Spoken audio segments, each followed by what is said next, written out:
something reported to them, they're already out there cleaning things up, making sure that things are being addressed by whoever they need to be addressed by. So they've been on top of everything already. We noticed a number of moored vessels out in the water that had, washed up towards the shoreline. Those were some of the more concerning things. Still a lot of places with power and still plenty of places without power. But we got around pretty well. And before that, went around to a number of the shelters where people are sheltering.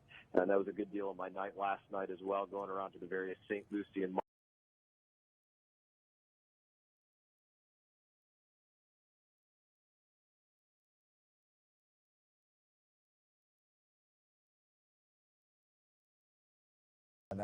made by President Trump at the behest of the Governor Scott.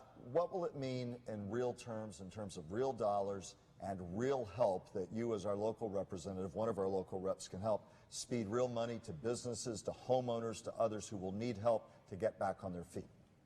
Well, just number one, the fact that federal disaster declaration was made prior to the storm even hitting was one of the most important steps. That's something that we don't have to worry about doing after the storm passes by. So we're kind of one step ahead, that being the case already. The entire reason that I didn't return home early from being in Washington was that we had to vote on FEMA funding on Friday. And if we didn't vote on that FEMA funding, FEMA was literally set to run out of dollars on either Friday or Saturday. They were going to run out. So we put an additional $15 billion into FEMA for Hurricane Irma and Hurricane Harvey. And what that dollars literally means is that as soon as the storm passes, people are able to go on the apps, directly on FEMA's apps, and start reporting the things that are going on and get real-time assistance. This happens much quicker than the way that it happened, say, back during Hurricane Katrina or something like that. And how is the health of FEMA? I think a lot of people have worried about that after a catastrophe like Harvey, and we won't know for days what this will end up costing. Well, I can tell you that, not just FEMA, but a number of entities, certainly yesterday, have been placing their resources all around the breadth of Florida. I was on 3 major highways yesterday, and that was I-75, I-95, the Florida Turnpike. And basically all the traffic that you saw on any of those roadways were the emergency crews coming down in mass caravan, from tree crews to electric crews to every other kind of crew that was going to be delivering the supplies that people would need. And so I think that's a very reassuring thing. You're going to be on the ground here, I assume, for the next many days, helping continue that assessment and getting word back to Washington, helping people with questions out of your regional office who need to apply for those loans and help. Will that be part of your mission in the next few days and weeks, sir? 100%. That's going to be a part of my mission. One of the things that we already have set up is I'm going to be going across the breadth of the area with Coast Guard and a number of other entities as soon as this storm passes to begin assessing damage and exactly as you said, making sure that these reports are filtering in the direction they need to. Congressman, we appreciate you being part of what's going to be a big, big cleanup effort. It's all hands on deck, and no one knows that better than you. And we appreciate it so much, taking time to be with us and certainly lending the helping hand so many are going to count on in the days, weeks, and really months to come. That's exactly right. Everybody appreciates the constant coverage you all are giving to this. A lot of very great information that is keeping everybody, relieving everybody's anxiety from what I heard. The way that people are able to see real time everything that's going on, the way that you all are keeping people up to date. I know that it's much appreciated. Thank you for your help, Congressman. All right, let's go back to Steve Villanueva because, of course, we are not out of this by a long shot. That is for sure, us or the entire state of Florida.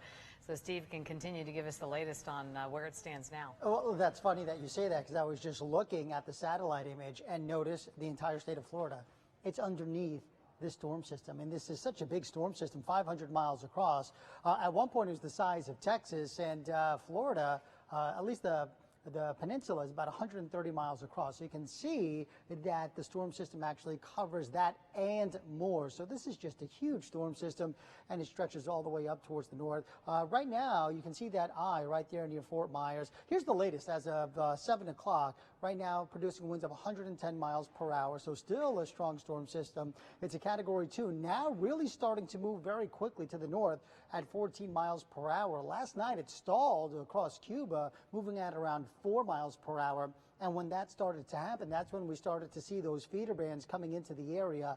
And last night we started to see those tornado warnings start popping with all of that moisture and energy moving into the area. But now the storm is moving practically due north at 14 miles per hour. But you can see it is covering the entire state, and currently pressure is at 940 millibars. So there it is. It's a Category 2. You can see it's pretty much at equal parallel with West Palm Beach. So as a result, as this system continues to make its way northward, drier air will work its way into the region, and our really heavy rain will start to shut down first into Palm Beach County, and then eventually, as we head through the evening and into the nighttime hours, eventually the Treasure Coast will start to dry out as well. But it stays windy for the next few hours until probably tomorrow morning. By tomorrow morning, we'll have tropical storm force winds. And then by tomorrow afternoon, things really start to calm down as the storm continues to make its way northward. All right, so during the overnight hours, around 2 a.m., it makes its way up towards Tampa Bay. At this point, it's a Category 1, winds of 85 miles per hour.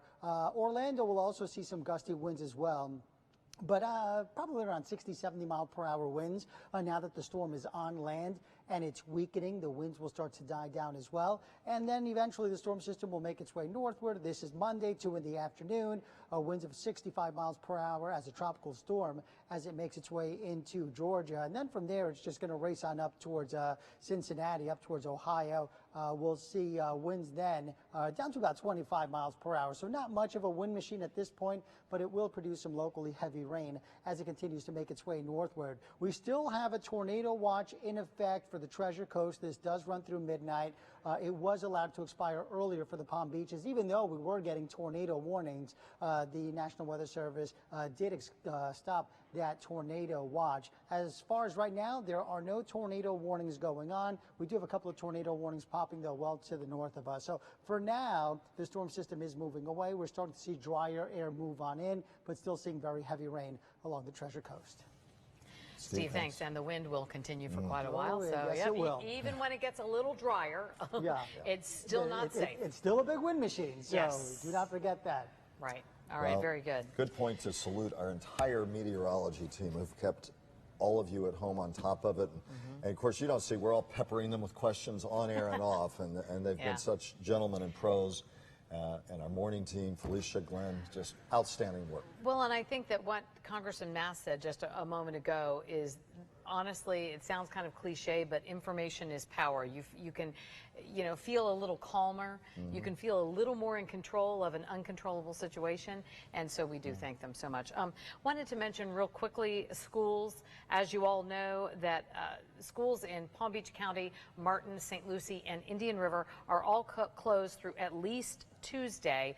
The only one saying that only district saying that it's going to open on Tuesday is Okeechobee. Maybe that could change. I'm sure it depends on power outages and damage at the schools in Okeechobee County, but right now everyone else is out of class through at least Tuesday, and we'll update you as soon as the districts get out and can assess what the damage was. Of course, there's shelters in most of our schools, so they have to, all of that, people have to be able to go home before they can ever think of opening up the schools. We're also going to be working in the next hours to make sure we understand the gas stations that have generators. All of this stuff's part of the mechanism of post-storm recovery, so we're all going to have to be a little patient. It's going to be a lot of information, but we're going to be working for many, many hours and many, many days ahead to get you that information, where you can go for FEMA aid, all of that. So we will work with you, and we know that you'll be working with one another to do that in the days and weeks to come. We're going to take a break. We're going to be back in a moment.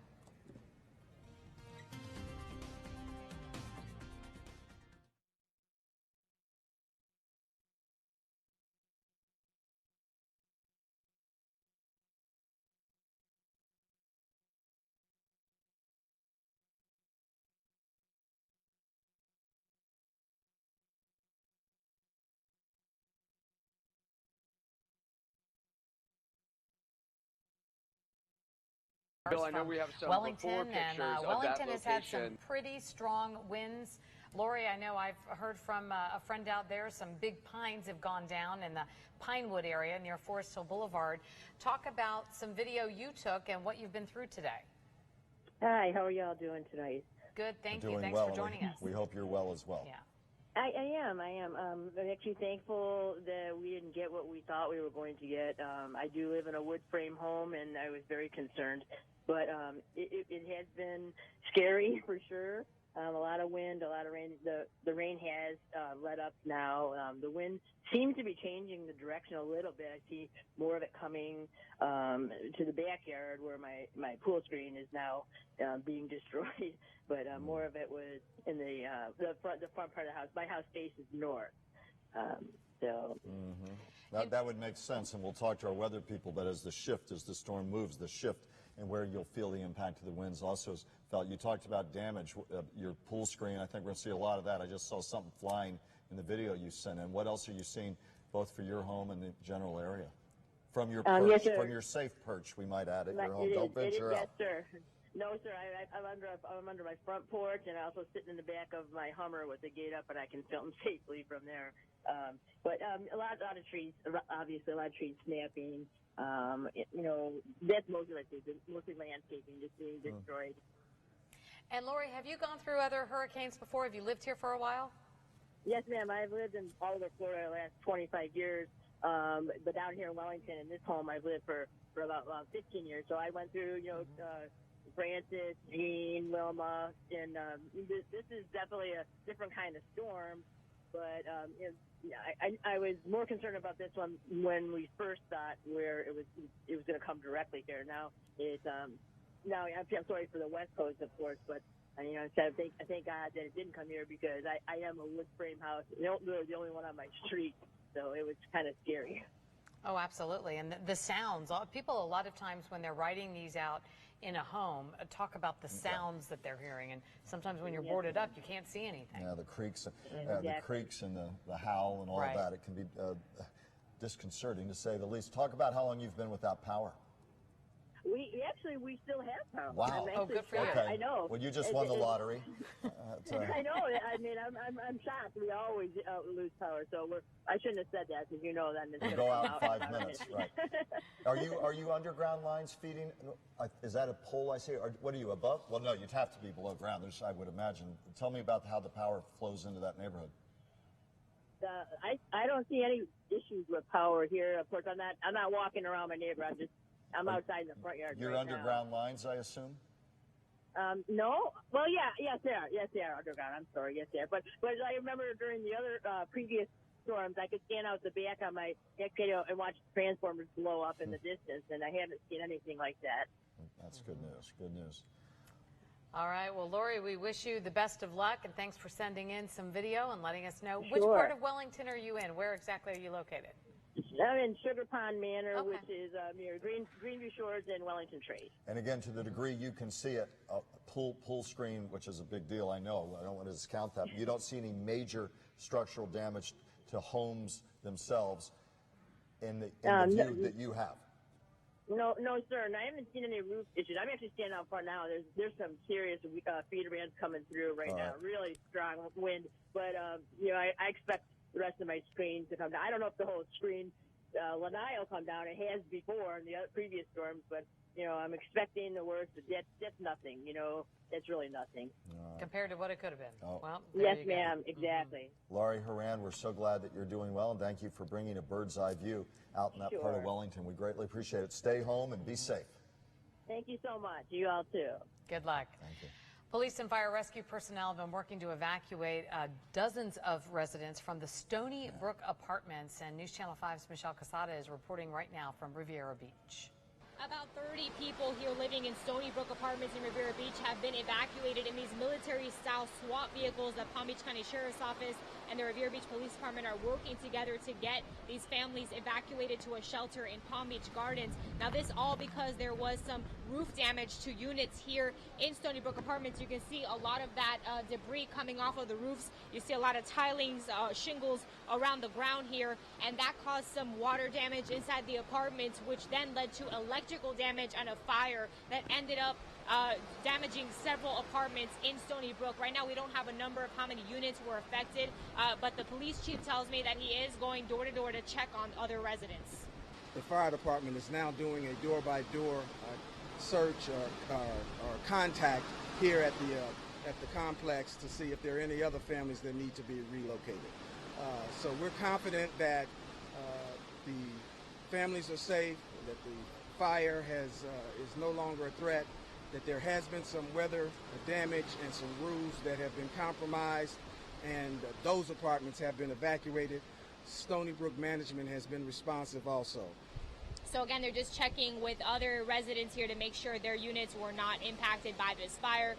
We'll have more information once the Revere Beach Police Department gets to speak to the Stony Brook management to be able to determine how many of those units were impacted. Reporting from Revere Beach, Michelle Casada, WPTV News Channel 5. An emergency within an emergency. It's the kind of thing we're going to see, and you see first responders in specialized vehicles getting out of there. It's the kind of thing we're going to see. And we haven't even begun any real assessment of what's going on. This is just stuff we're picking up from our reporters out there, from people like Ms. Haran we spoke to. You look at our producer web now, this is from Boca Raton, correct?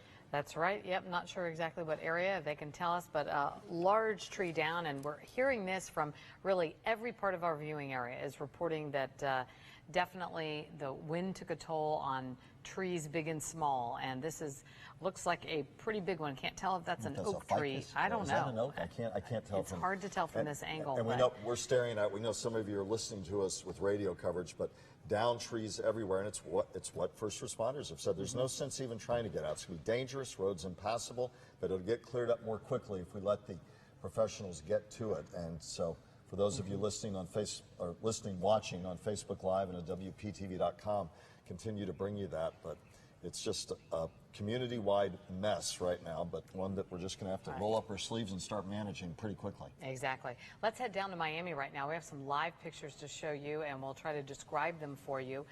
Some flooding right now. I'm trying to. Can we get a general sense?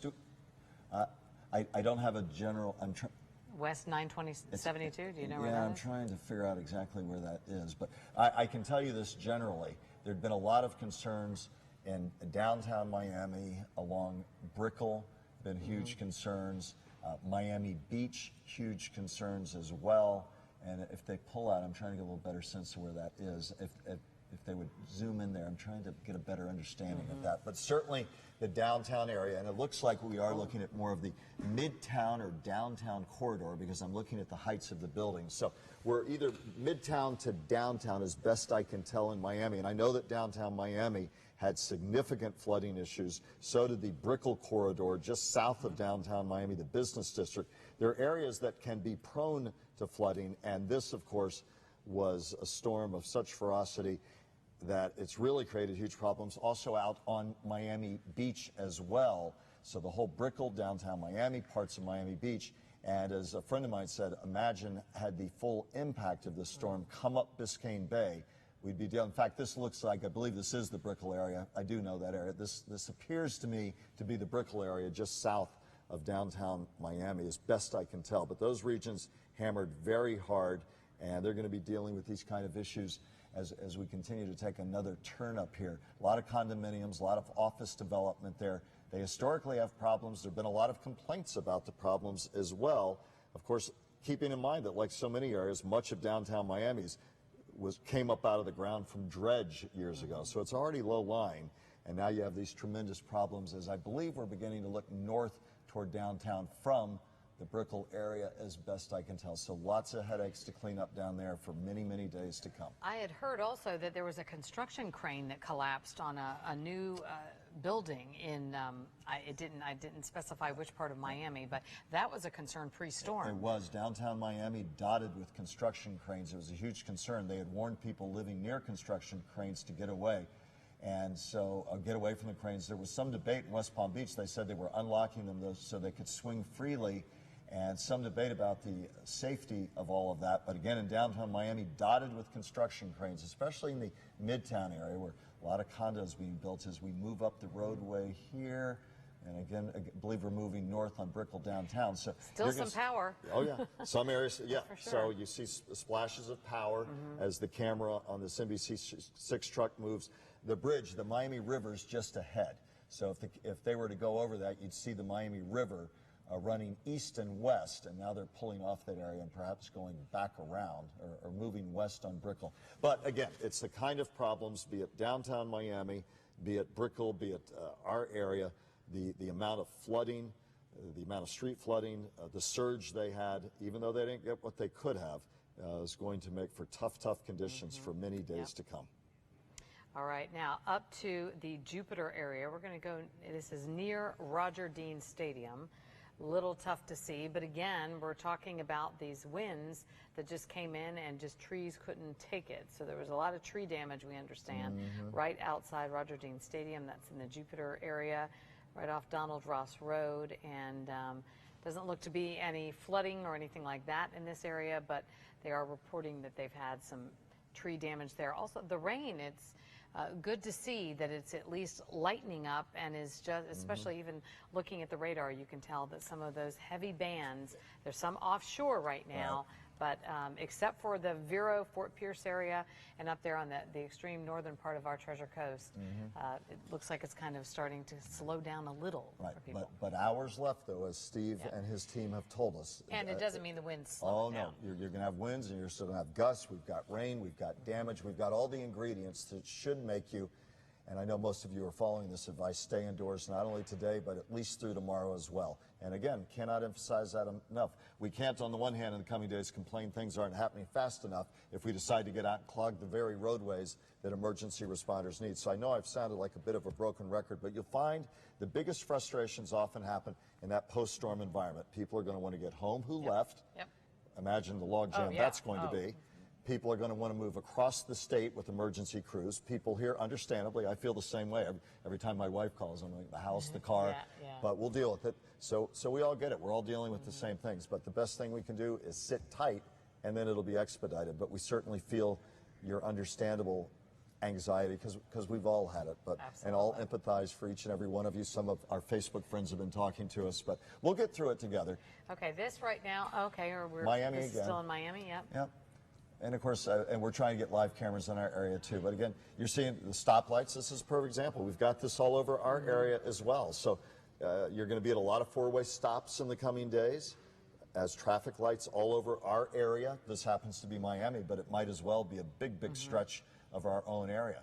And again, I think the camera now moving back, yes, they're moving southbound, and that rampway would take you on 95 South farther into the past downtown Miami to the south area. Now the camera's moving east back along the corridor to take you in downtown Miami. But again, the pictures are Miami, but we're seeing the same kind of things here. And it's just a reminder, as you see emergency vehicles, roadways are open now, and with the lights down, safety issues that we're just going to have to watch for. And let's continue on the roads. Let's go to St. Lucie County. We know they're still experiencing some rain right now, some rainy conditions, and check in with Alyssa Hyman, who's been checking out the situation in St. Lucie County.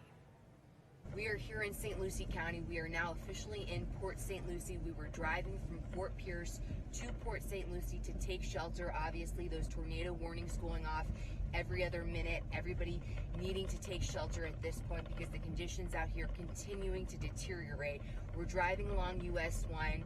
We are seeing strong winds, heavy rain, a lot of small debris on the road, nothing major at this point. There's a lot of ponding, a lot of traffic lights out, the swales on the side of the roads completely filled. The message here right now is to stay off the roads because it's just going to continue to get worse at this point, and the roads are just going to get sloppier and more dangerous to be on. So you really need to stay off the roads, especially at this point, because we know over the next couple of hours it's just going to continue to get worse. That is the very latest from Port St. Lucie here in St. Lucie County. Alyssa Hyman, WPTV News Channel 5. And as tough as it is, some of the things you look for, and this is what assessments do. I noticed power lines down, but power poles up. So FPL can go in. So you start looking for the little seeds of optimism you can find amidst a big mess, and that's what they're going to be doing tonight and tomorrow. And they can really pinpoint. They know, so FPL knows the areas that are out, right, for the most part? The technology has changed so much in 10 or 15 years in terms of smart technology. Now, you still need to get eyeballs on the scene. Right. So the smart tech can tell you power out here, there. You still have to have eyeballs of trained people to get out and say, okay, what are we going to do here? But it's much different than it was. Having said that, FPL's acknowledged. We're talking... We're not going to snap our fingers tomorrow. The power's going to be on. No, we are not, and that's most definite. So they've got 16,000 people, though, ready to tackle the problem from all over the country. Well, small army ready at the waiting. That's a good Let's way of go to putting the 11th floor of the Hilton in downtown West Palm Beach, and that's where our Tori Dunnan is right now. Oh, now we get to see you, at least those of us who still have TV. Hi, Tori. Hey guys, you know, when you cover storms, you find yourself in unusual situations, and it really changes throughout the day. We started in Jupiter, then we went down to Boynton Beach. Things got rough in Boynton Beach. We came up to West Palm Beach and decided to be live so we could really show those conditions, but be closer to a shelter, somewhere to go inside. So we decided to be by this Hilton hotel, and then when things got rough, we came inside. Well, they decided that they wanted to lock the doors here to keep everyone safe. So that's why we're in here right now. Doors are locked because they said it wasn't a safe situation having the guests coming and going. And actually, this is a room where we're in right now, and you can see they have a lot of preparations here ahead of this. They had glow sticks, flashlights. We've actually had a bunch of flickering of the lights in the hotel for some time now, and they've turned off the elevators here because they didn't want anyone getting stuck in elevators. So to get up to this room, we walked up 11, possibly 12 flights of stairs to get here, and everyone's in the stairwells going to their rooms. But they're doing a great job of making sure that everyone has food, everyone's feeling comfortable, the management is all over the place. But I want to show you what's out here, because this is actually a really good shot, and down from the lobby I see clear as well. But this is the pool out back, and you can see the wind is whipping those trees around. This is a look out west, basically right along. Looking at the convention center, it would be on the left-hand side if you were headed west on Okeechobee, but the wind's still whipping the trees around out there. The water in this pool was rushing towards the back part of the Hilton Hotel, and there's actually debris that's scattered all the way down there. This is a bird's eye view, probably kind of difficult to see, but you can hear it through these windows. Tori, I'm just curious, were you able at all to ask anybody, are there a lot of evacuees in that hotel, or do you know? Looking at the convention center, it would be... You know, it's sort of a mix of people in here. There's a lot of people from Palm Beach who didn't want to stay on the island for obvious reasons. I actually ran into a guy who I interviewed buying supplies at Home Depot probably like a week ago, and he said, "You interviewed me a week ago and I was getting supplies." And I said, yeah, it feels like a month ago that we were ramping up for this storm. But some people from out of town who found themselves stuck here, who felt like this was a safe building because it's a newer hotel. It was built in 2015, and they have these hurricane impact windows all throughout the hotel, and they felt like they would be taken care of here. Tori, I can't help but notice, as we all are, because now our attention will turn to restoration and power. Certainly on a normal evening time here through that tinted window, you'd see an entire Christmas tree of lights out. And yet we can see in the distance there, whoops, we may have just lost Tori, some lights on. So at least it does speak to the kind of challenge. I will tell you, we're not comparing what we got. I guess what I'm saying, I never forget flying back after Andrew. I went to the Bahamas. I had to fly to New Orleans to get out of the Bahamas on the last flight to get back in. And when I flew into Miami, when I looked south, you could not see a single light on. We here did not get nearly the impact of that. So I'm not saying that. But my point is, when you can see some lights on the horizon, it says to you, well, okay, there's going to be a lot of headaches, a lot of power out, but also it allows FPL to get in. So we'll be looking for those kind of things in the coming days as they do assessments. What do we have out? What do we have on? And we've all said it. I know my wife and I've said it a million times. On the East Coast, for all the headaches we're going to have, we feel so fortunate and, of course, so worried about our friends on the Southwest Coast. But we could have had the full impact of this shoving right up the southeast Florida. Think of 48 hours ago, what we were all talking about at our homes. A Cat 4 or 5 roaring right up the East Coast. And so, you know what? Anything less than that, we are tremendously thankful and tremendously hopeful for our friends on the West Coast that they're going to emerge relatively. Without a doubt. We've been talking about all the heavy wind and the gusts, and they've been taking place at a number of airports in the area. We're going to take a look at this video right now. This is Naples Municipal Airport, and these wind gusts were clocked at 131 miles per hour. So if you want to see what a hurricane truly looks like, this is Naples Municipal Airport with those winds roaring in. Wow. You're in the Cat 3 now. Again, I don't know if it's sustained or gust, but gentlemen, 131 miles an hour, gust or not, but that's equivalent to a Cat 3, almost a Cat 4 level wind. They were recording gust at Naples, at least gust, if not consistent, of 131. And Oh, no, so I don't know if it's now sure or sometime or shortly ago, but 131 miles an hour. Is it category what? That's a category 3. You're a high 3 there. Right. So we don't know Well, if it's a 4. It's actually the okay. changeover point to 4. So that's what they've been dealing with in parts of the southwestern Florida coastline. And you talk about assessments. We're going to see more of those pictures rolling in the night. And I know Steve and the team have talked about their big worries when we start seeing the storm surge start heading back in. That's part of the story we're going to be telling tonight. Well, wouldn't that have been then, if that was category 4, likely when the eye wall came across? That's Naples. Yeah, it had to have been then, right, so right when the eye wall crossed, yeah. Well, right, you look at the time of day, the lights, it's still light, so this is some time ago. Yeah, that's true, too. We just had, too, I mean, the Treasure, I've been watching the observations come in. The Treasure Coast is just raging right now. We had a 99-mile-per-hour wind gust at the St. Lucie power plant, nuclear power plant there on Hodgson Island. How long ago, or is that almost real time? 7:09, so what time is it? So, yeah, not that long ago. Wow. 99-mile-per-hour wind gust. And then that one's been particularly high.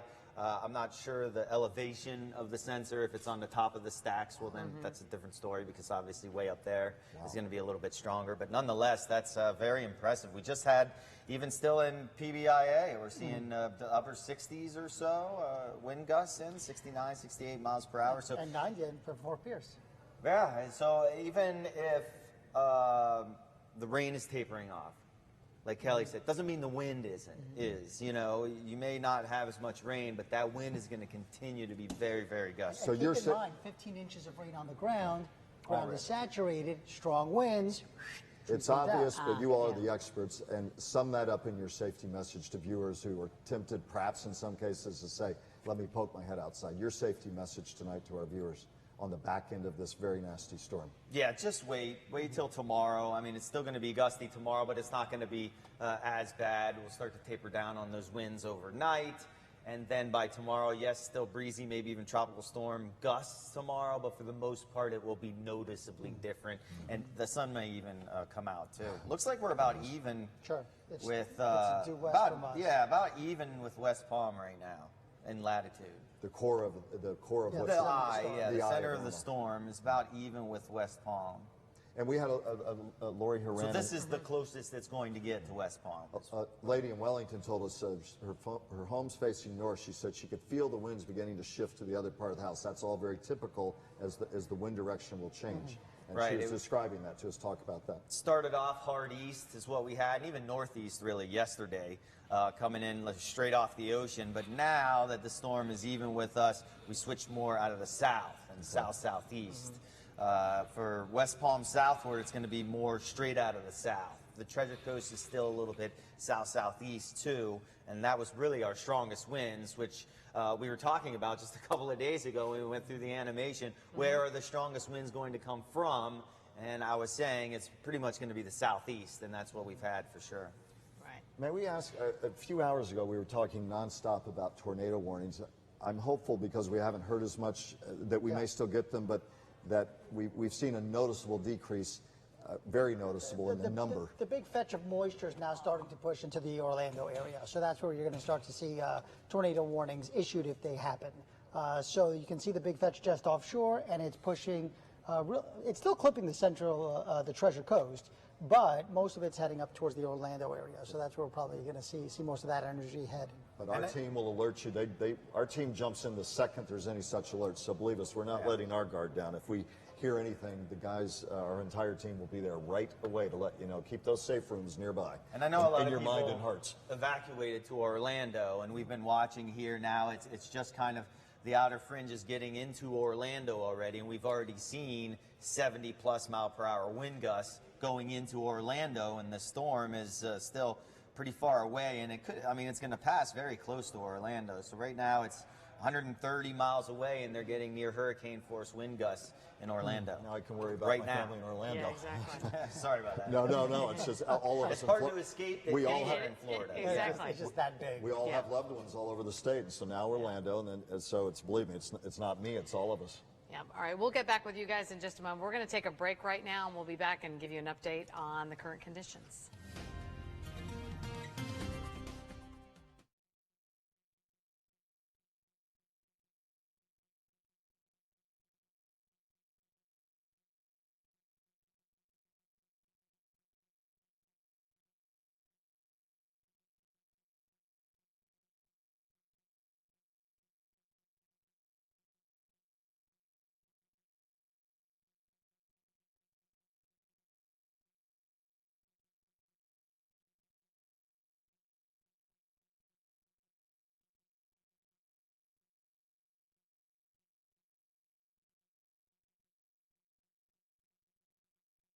we save these people their roof.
And we want to bring you up to speed on something that many of you are still concerned about, no matter what, and that is football. And if you're hoping to watch Sunday Night Football, the matchup between the Cowboys and the Giants, you can watch it on Laugh TV over the air, channel 5.3. If you have Comcast, it's on channel 217, channel 237 on the Dish Network. Of course, this is all providing you have power. If you're lucky enough to be asking that question, that's right. consider yourself extremely lucky, because a great part of our viewing area is without power. It's going to be a while. That's an understatement. Before they can get out and assess. They'll start that tomorrow, actually, and get it back on. And by the way, one note, a lot of generators are going to start humming later into the night and tomorrow. And so, again, a warning, do not have a generator anywhere near your home. Not in a garage, certainly nowhere inside. And most of you will laugh, say, who would do that? Unfortunately, plenty of people do. Plenty of people do. A lot of carbon monoxide deaths can happen after the storm. Keep a generator way, way, way away from your home or even an open garage. It's an absolute lifesaver, and it's cost many a life from people who did not heed that advice.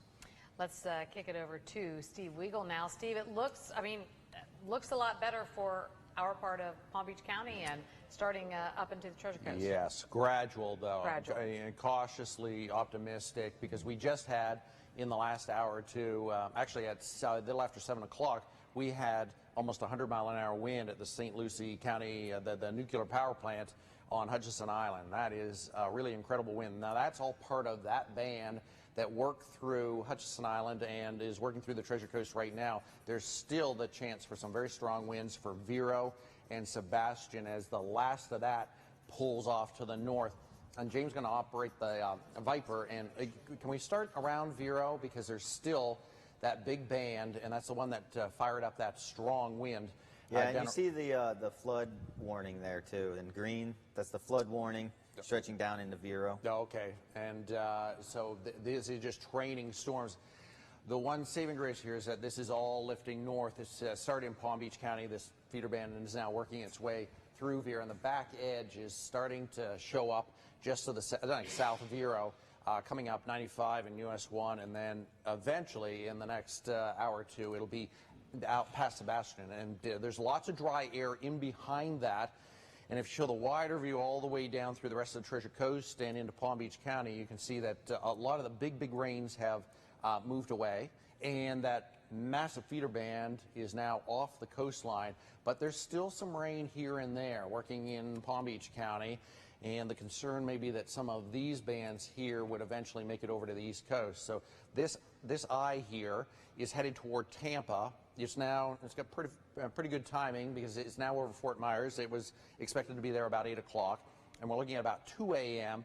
around the Tampa area, and that puts it north of us for the most part, very close to it. And by that time, all of this will get dragged to the north. So that's what we're looking at as far as the rain beginning to improve. And there's already, you can see a big improvement in the rain along the coast and also back around the lake, with the exception of around Vero and Sebastian. Now, as far as the winds, that's a different story, because this is a massive wind field, and even though we get rid of a lot of the rainfall, we have to deal with the wind for a few more hours and put together kind of a wind forecast as we get into the late evening and overnight. It's on a Max 2 computer, and it still is indicating the possibility of 70, 75 mile an hour wind gusts for the next few hours, and then by midnight, if we can bring up Max 2, I can show you that, and there it is there. So still some very strong wind gusts possible through 8, 9, maybe even 10 o'clock, and then coming down around 65 for some of the gusts, and then eventually 60 and 50. So these are still some very strong winds. We want people to keep in mind that some of this can do some damage and bring down some power lines, especially the next 3 to 4 hours as we get closer to midnight. After that, there's a big improvement, and tomorrow, obviously, we get back into some sunshine. It'll be breezy to windy tomorrow, but not that excessive wind that we've been dealing with today, and all the rainfall, that pretty much moves up toward the Panhandle, or well, more North Florida, and then eventually up into Georgia after that. So I just want to caution everyone, even though the center's moving away and the rains, the big feeder bands are starting to let up, there's still a big wind field out there that we're going to be dealing with through likely midnight or into about 2 and 3 in the morning, and then it begins to really start to let up. But you know, these winds have been causing some issues with power outages, with trees down, and also some storm surge issues, and we're looking at still the chance through about midnight before that ends. And as I mentioned just a little while ago, we had that almost 100 mile an hour wind along Hutchinson Island. Now that's elevated. That's at the top of one of the nuclear power plants. We checked; it's 34 feet above sea level, so it's a little higher than normal. And but that's a big wind even at the coastline. So those, I'm not expecting any more winds quite like that. That was all part of that feeder band, but certainly 60, 70 mile an hour wind gusts are still possible out there into the late evening, and we're 8 o'clock now. So it is gradually going to improve. And the eye and the track still stays the same. It's still on the west coast of Florida, eventually up toward Tampa, and that's about 2 a.m. So that places this entire storm, you know, like 100, 150 miles north of there, and then eventually late overnight, it's way to the north, and that's what we're really waiting for here in South Florida. Here actually is the track, so it's a 2 now, and it's 105 miles an hour. What a change from earlier in the week when it was 185, and there's that track paralleling the coastline to Tampa, and then still a Category 1 as it comes in around Tampa, and of course some power outages and some issues there before it gets out of here by Monday, which will be nice. Big change. So, you know, not a sudden improvement, but there is a gradual improvement the next couple of days. All right, Steve, we're going to be in a moment turning it over to Jay and Shannon, and go grab a cup of coffee and be right back at it. But we're with you on late into the night. Of course, still waiting to see what's going on over on the southwest coast, and starting to get assessments throughout this area. And real quick, what I mentioned, curfews are still in effect, especially in Palm Beach County. There are curfews through the night. Martin County has a curfew that went into effect at 7:30 until 6 a.m. St. Lucie County does not, correct? Well, yesterday, we're going to double check St. Lucie County. Yesterday, they didn't. And my only cautionary note, we're going to double check, get back to you, because Martin County yesterday had not planned on it. Then conditions changed their minds. So we're going to double check on St. Lucie County. But frankly, nobody should be out on the roads tonight for your own safety and for the safety of others. Yeah. Let's check in with Ashley Hinson. She's in the newsroom. Certainly there's been a lot of video people are posting on social media. She's going to show us some of that. Ashley? Yeah, we want to show you that wind that Steve was just talking about that is still out there, still possible to cause some damage. This is actually in Lake Worth at 441 in Lake Worth Road. You can see the trees still swaying out there, so not completely out of the woods just yet, although we've seen those feeder bands move off with the rain. The wind still could be an issue, as Steve mentioned. Also want to show you this damage in Boca Raton. This is actually posted from Catherine Comer. She says this is the only entry and exit point to her apartment complex. They actually have over 15 trees this size down all around there. So definitely going to need some crews in there to clear the way for them. And also this one here, this is actually, we're trying to find out the exact location of this, still waiting from a response from her. But you can see all of these trees down in her front yard. Actually, she says it damaged her car and her home, fell on top of there. So just a lot. Look at how big that one is, uprooted completely. So a lot of damage. We're still going through all of the pictures to try and show it to you. But if you do, any of our viewers out there have any pictures or video, you want to send it to us, you can post it on our WPTV Facebook page. Guys, back to you.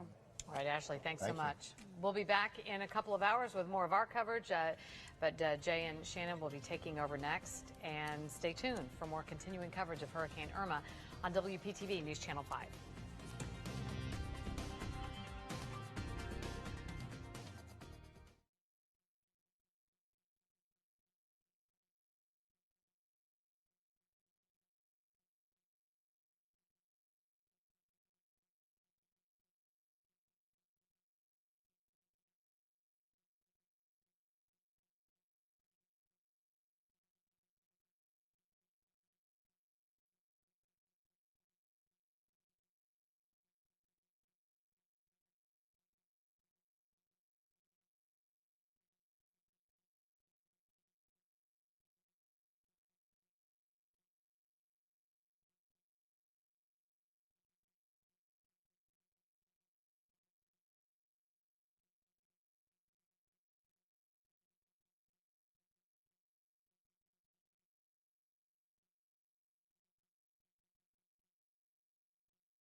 Good evening, everybody. Jay Cashmere alongside Shannon Kay, continuing our coverage of Hurricane Irma. Right now, I want to take you right up to Indian River County, where a press briefing is going on right now on conditions in that zone.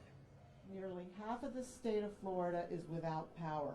The city of Vero Beach reports that 14,400 customers are without power, and FP&L reports that 15,240 customers are without power in Indian River County.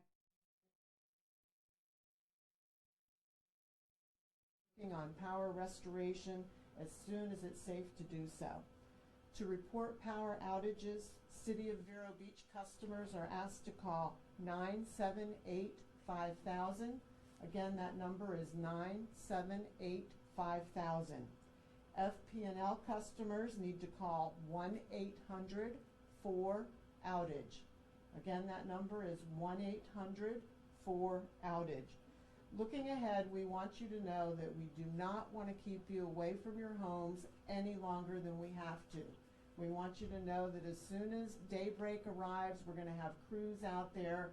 We're going to assess the damages, and we're going to make sure that there are no downed wires and no heavy debris in the major roadways, because we want it to be safe for you to travel before we give the all clear. But we're going to try to do that as soon as we can do it.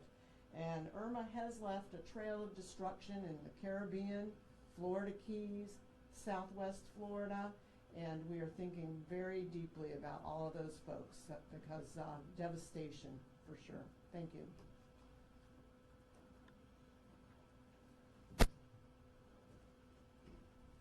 Eric Flowers, Indian River County Sheriff's Office. Folks, right now we are in the mid portion, in the early beginning to middle portion of the worst part of the storm. This is when the damaging winds that are expected for our area. It's going to continue like it is right now till at least 4 a.m. So please be careful. If you have problems, still call 911. Let us know what's. Dispatchers are still available. If you have emergency problems, we want to know about them. Just know that we in the EOC are thinking ahead. We're thinking about tomorrow. We're thinking about the cleanup process. We're thinking about what it will be. Stay in homes. With those numbers of folks, I think it's about 30,000 people in Indian River County at this point without power. There's so many lines down out there that have been reported to us, power lines. There's standing water out there. It's very, very dangerous when those two are in combination. So we don't want you to venture out. It might look fun in the roadway tomorrow morning. It might look good for the kids to go out and play in the water. That's not safe. We don't want you out there. We want you to stay inside your homes as daylight happens. Let us assess the damage before you come out. This is going to be a unique situation because as this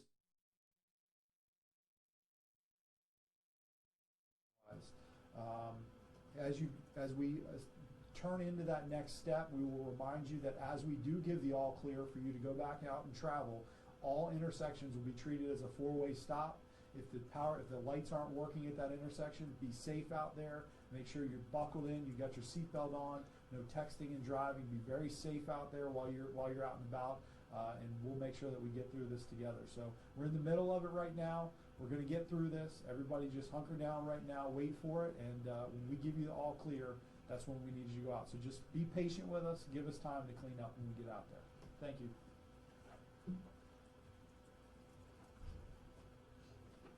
Buenas noches, mi nombre es María Resto y soy la administradora de servicios de emergencia del condado. El huracán Irma entró por la Marco Island hace unas horas como un huracán de categoría 2 y con vientos sostenidos de 110 millas por hora. El condado continúa bajo una advertencia de huracán y se esperan ráfagas de 50 a 60 millas por hora. También se encuentra bajo una advertencia de tornados. Por favor, manténgase dentro de su hogar o refugio y evite transitar las vías de rodaje o carreteras. Casi la mitad de los residentes del estado de la Florida se encuentran sin servicio de energía eléctrica.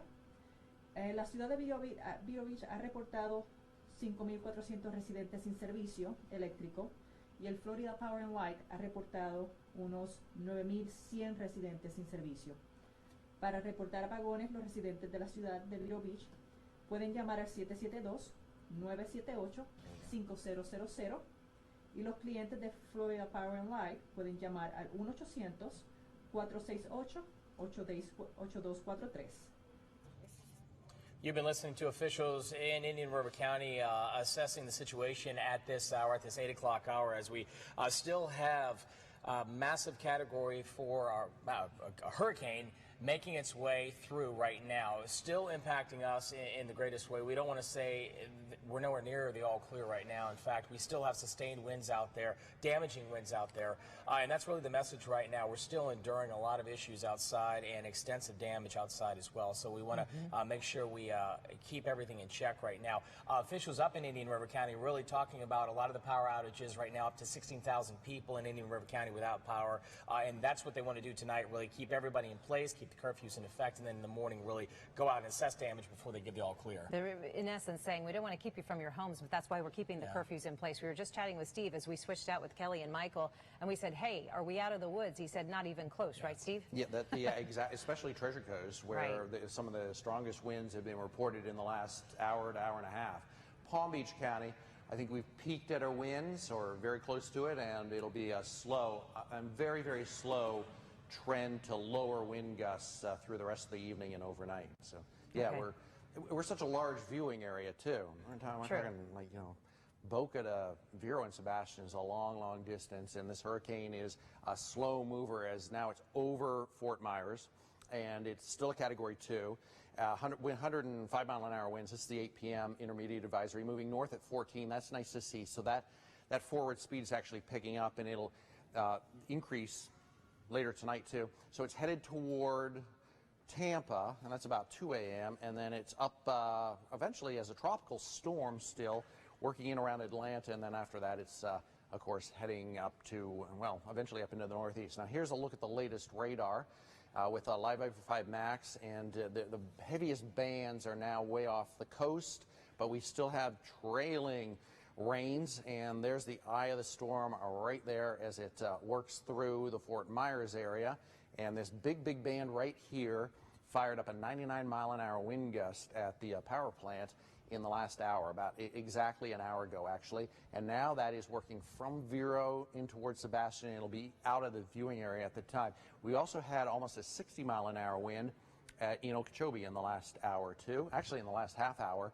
And then a little closer to the storm center, which is right there over Fort Myers, and there's Okeechobee. So the lake area looking at some very strong winds, but not looking at this storm moving any closer to the lake and any closer to the coastline in our area. It is heading north, and it's heading north quickly. So in the next few hours, we're going to see a trend to lower wind speeds and less rain. In fact, the less rain has already started because there's so much dry air getting in train. Obviously, there'll be some showers, there'll be some squalls come through, but those heavy, just tropical rains are now starting to move away from the area. I want to talk about the winds and the wind gusts, because even through the next few, we still have the chance for 75, down around 11 o'clock, 65-mile-an-hour winds, gusts, and then dropping off in a big way after midnight and about 2 in the morning. So these are still winds that'll do some damage to trees, power lines, and take out the power in a few spots. And the higher chances on the Treasure Coast and Palm Beach County, but it does improve, but it's a slow improvement. We don't go from 70 miles an hour down to 20 and 30 in the next few hours. It's a very slow trend for less wind overnight. And James he wants to talk about what we're looking at as we get into, actually you want to talk about what we've seen, I believe, right? Yeah, the wind speeds that we've seen, we've been monitoring the chat here all afternoon, and all the wind speeds that have come up. And let me show you these too. We've had some pretty hefty ones that have moved on through. If we can pull up Max 1, that'd be great. We have generally 70s and 80s. Look at that, 89-mile-per-hour wind gust at the St. Lucie power plant there, and actually maybe a little bit more than that. We had that one up to 99, didn't we, Steve? Yeah, about exactly an hour ago. That hasn't updated yet, so we see mid-40s. Well, that 89 is at the airport, St. Lucie County Airport. Oh, right. That's what appears on there. So, yeah, that's at the airport there in Fort Pierce, and then 39 in Stewart, but there's been higher ones before. 87 in West Palm Beach. We're in the upper 50s in Okeechobee. Now, check out this. This is rain. This is estimated by Doppler radar, and easy to pick out who got the most rain there. You see that white and black bullseye there, Fort Pierce up to Vero Beach. That's where we've seen the most. We're talking a lot, too. 10, 12, 15 inches of rain has fallen in Fort Pierce. Downtown Fort Pierce, about 15 inches estimated by Doppler radar, and up to 10 inches there in Lakewood Park. That was that feeder band that just kept blowing in tornado warning after tornado warning after tornado warning. Well, with that, too, we got a ton of rain, and a lot of rain across the area, and most likely some low-lying areas flooded there. Let's go down to Stewart area, and you see about 5 to maybe 6 inches or so all around the Stewart, Palm City, Jensen Beach area. Farther down to the south, we're looking at a little bit less. PBIA, I checked, it was about 3.6 or so. And we're looking back to the west. We had that heavy deluge go through Wellington and near the fairgrounds. That's about 5 to 6 inches in the 5 or so category. And there's a storm pretty much fully over land right now. Now the west coast seeing more of the onshore wind, all that water that we've been seeing that have been pushed out. It's now going to get pushed back in very, very quickly here. The storm is getting disorganized, tearing up a little. This is usually what a hurricane looks like after it makes landfall there. All the moisture and everything is on the northern end of the storm, and the southern end normally dries out. And that's what we're seeing across the area right now. And we're going to see that at least the rain start to improve here As we go back to our side of the coast here, you see that last feeder band making its way out of Sebastian and Vero right now. A lot of dry air being pulled up into the storm there, but just because you don't see rain on the radar doesn't necessarily mean that there's no wind, because there's still some massive wind gusts that are moving on through. PBIA gusting still in the 50s and 60s right now, and not out of the question to have it even gust back up to hurricane force. Right now, the storm is just about due even with us in latitude, so it's the closest that it's going to come to West Palm Beach and Jupiter, pretty much Palm Beach County, you could say. Now it's going to move farther up to the north, and say over the next few hours, it will be the closest that it's going to come to the Treasure Coast. That's why we're saying, even though the rain ending, we're still having that chance for those really, really strong gusts to come on down and blow on through. You don't really need the rain in these systems to push down the tropical storm and hurricane force gusts. What about storm surge right now, and how much longer do you worry about storm surge as you see those bands kind of wrap around the point there on Jupiter, West Palm? On the West Coast, it's just beginning because they had offshore winds most of the time, so they're going to slosh back. For us, our winds are turning more straight south, so our storm surge should start to abate a little bit more. I think we had about 2 to maybe 4 feet in some areas of rise of the water there, so we're going to see it start to come down a little bit. Then as the storm gets a little bit farther up to the north, we get more of that southwest and west wind, and that'll help push some of the water out of there as that thing heads up to Orlando and then farther up into Georgia. All right, James, thank you very much. We'll continue to monitor the conditions as this storm makes its way on the west coast of Florida. Megan McRoberts now with some damage in Stewart, I believe. Megan. We're just north of downtown Stewart. We're actually north of the Roosevelt Bridge. We're on the west side of US 1. We've taken a step out of our hotel room briefly while we've got a calmer period with these outer bands coming through. The story here for the last few hours has been a lot of wind and a lot of rain. And just in our hotel parking lot, we can show you just some of the immediate damage in the area. We've got some downed trees. If you walk around actually the parking lot with me for a second, we can show you multiple downed trees. Some appear to be snapped. Some just appear to have knocked over, likely, of course, because of these high wind speeds. We're keeping tabs from our hotel room just on things that are going on locally. We have seen that Shepherd Park near downtown Stewart is flooding. We've also heard reports locally of some boat docks in the area that are underwater.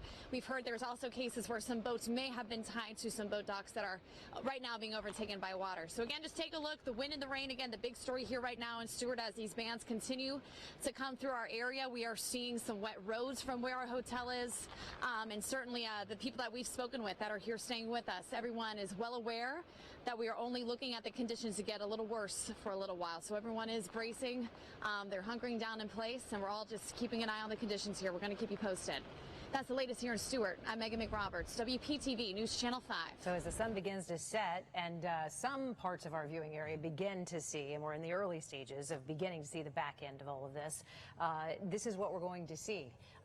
We won't necessarily see it because the sun's starting to set, but tomorrow morning as we wake up, it'll be down trees, down power lines, and, you know, a bit of damage along the shoreline with regard to boats and docks. We were monitoring that in the newsroom for the better part of the last 3 hours. We've been hearing a lot that has happened. And this is what people are going to be waking up to. It is the reason that curfews are still in place, because you don't know what's out there.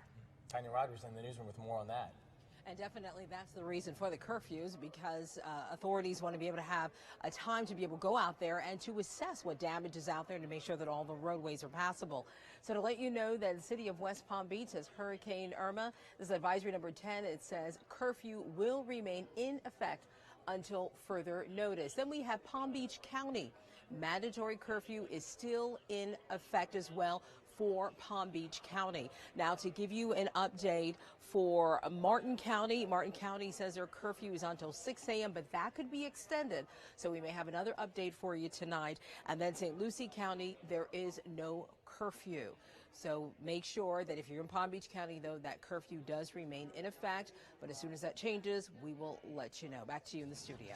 Tanya, thank you very much. I think it's a critical window right now because we've lost daylight. We're losing daylight in many areas. And now as we enter the nighttime hours and the storm sort of shifting its tracks, we're still, optimistic, though. We still have there's a threat out there, I should say, still. We're not out of the woods just yet, as we've indicated before. So these curfews are so important. Law enforcement officials have been calling us, telling us the importance of these curfews to make sure that everyone tonight stays in place. Tomorrow, when they can assess the damage, get out when it's daylight and give the all clear. Then it's ready.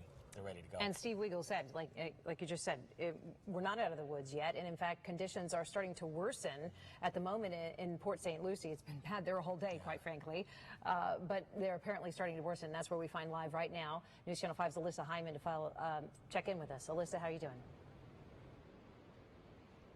Right, well, it's been pretty severe for us out here in Port St. Lucie throughout much of the evening hours with those strong, severe winds, heavy rains, those downpours. We are in a screened-in patio right now of the home where we're taking shelter tonight. We felt it was at least safe enough to come in and give you a live update here in the screened-in patio, but it's pretty unbelievable how strong the winds are even on the patio there. They're just whipping us around, and if you take a look through the screen here, you can just see the leaves and the trees just whipping around in this wind, and it's just, the sound out here is pretty eerie. You can just sort of hear the wind whistling. I sent in a video earlier this evening of the wind just actually like a whistle. It kind of sounded like the Wizard of Oz, if you sort of remember that beginning part of the movie. That's what it sounded like, and you could just see how strong it is. In fact, I don't even think this is the strong, there's the whistling. I'm going to be quiet for a second.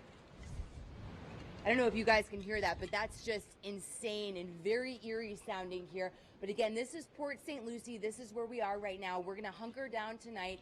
But again, we felt safe enough to come out onto the screened-in patio here in this neighborhood to give you a live update. But even in this screened-in patio, as you can see, the wind just whipping us around, blowing everything around. So really not in the clear yet for the folks here in Port St. Lucie. I know that we've heard some of the neighbors in this neighborhood already lost power. We're seeing the drainage, the swales completely filled. So I'm not really sure what the roads look like out here in Port St. Lucie. Obviously, it's not safe enough to go venture out and see what's going on, but I can certainly tell you what we're feeling here just in the backyard.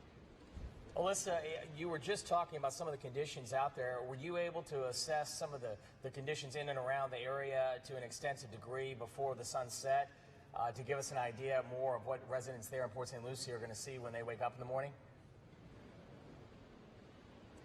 So we were out on the roads, probably the latest we were out on the roads was around 4 or 5 o'clock this evening. We were coming from Fort Pierce to Port St. Lucie. We were taking some of those roads, US 1. I can tell you that some of the roads had some flooding on them, some ponding. We did see some small debris on the roads. I didn't see anything major, but again, that was a little bit before the winds really picked up like they are right now. So I honestly couldn't tell you whether a lot of folks are going to wake up to a lot of debris on the roads, but I can only imagine, given what we're hearing, given what we're seeing here in Port St. Lucie, just in this one neighborhood, that you have to be careful when you wake up tomorrow and wait for those first responders to give you the clear, because the roads, I can only imagine, are not going to be safe to drive tomorrow. Alyssa Hyman there, and we want to bring in, if we can, do kind of a three-way chat, bring in Steve Villanueva from the Weather Center on this. You see, this is what you were talking about. Steve was just mentioning before he stepped out, there were going to continue to be some deteriorating conditions there. Don't let your guard down because the rain is ending. I mean, this is still a major wind storm. We still have a very powerful hurricane. It's Category 2, just 100 miles to our west. So we're still seeing very strong winds. In fact, where Alyssa is, in Port St. Lucie and Fort Pierce, look at those wind gusts right now, up to 70 miles per hour. She was describing, Alyssa described the howling sound to Steve. There it was again. Yeah, as I just mentioned, if you think about the movie The Wizard of Oz, it just really, it's continuing throughout the night. Even when we were inside the house, it is a creepy sound, just the whistle. But as I mentioned, it kind of sounds like The Wizard of Oz. If you can remember the very beginning of the movie when that tornado comes and they just sort of, everything goes crazy in the movie. That's what it sounds like with that whistling sound. Really, really eerie. We're just hearing that constantly as it whips through the houses, whips through the trees. As I mentioned, we're already hearing that some of the neighbors in this neighborhood without power. So obviously, hopefully they have backup generators or have enough water and food to last them throughout whenever they can get that power back on.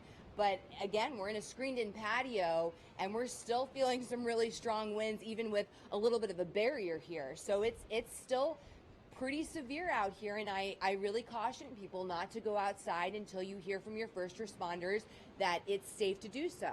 And Steve, how long the timetable here for the Treasure Coast? Mhm. Several hours right now. At least right now we're approaching, okay, so it's 8:30.